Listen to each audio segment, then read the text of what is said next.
বাংলাদেশের গ্রামাঞ্চল এমনিতেই খুব সুন্দর, কিন্তু সমতলের সবুজ বনানী ঘেরা এই গ্রামাঞ্চল ছেড়ে পাহাড় আর লেক বেষ্টিত রাঙামাটি অঞ্চলটির রং রূপ আলাদা।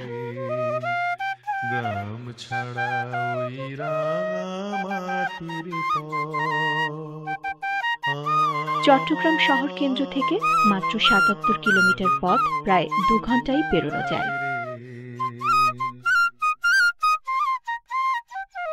সমতল ছেড়ে পাহাড়ি অঞ্চলে প্রবেশের সাথে সাথে এক ভিন্ন রকমের অনুভূতি হয়। দেখলেই বোঝা যায় এই পার্বত্য জনগোষ্ঠী সমতলের পর্যটকদের কাছে ডাকার জন্য নানা আয়োজনে ব্যস্ত।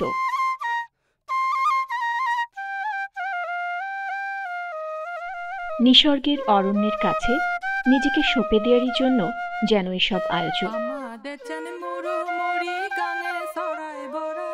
আদিবাসী ১২টি জনগোষ্ঠীর সাথে সমতল থেকে অভিবাসিত হওয়া প্রায় ৭ লাখ বাঙালি এক সৌহার্দ্যময় পরিবেশ নিয়ে এই পাহাড়ি এলাকায় বাস করেন।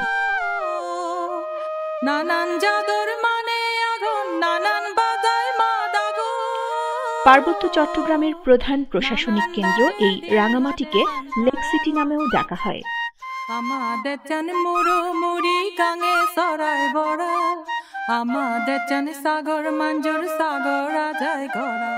পানি ও পাহাড়ের এই মেলবন্ধন রাঙামাটির ভূমিকে যে মোহনীয় রূপ দিয়েছে, এমন নৈসর্গিক অবয়ব পৃথিবীর খুব কম জনপদেই আছে। আর সে কারণেই হয়তো ভ্রমণ পিপাসুদের কাছে এই জনপদটি এত প্রিয়। সুচারুরূপে রাঙামাটির রূপ রস আহরণের জন্য আয়োজনেরও কমতি নেই এখানে।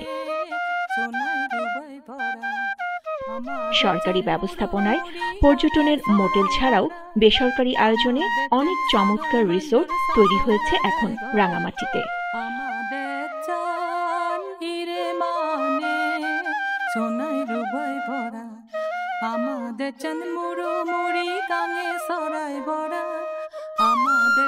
দুপাহাড়ের মাঝখানে তৈরি হয়েছে ঝুলন্ত সাঁকো।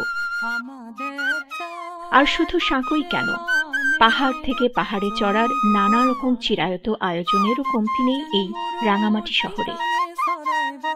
আছে শহর কেন্দ্র থেকে নানা রকমের নৌকায় চড়ে পাহাড় আর পানির অপরূপ নৈসর্গিক শোভা দেখার নানা আয়োজনও।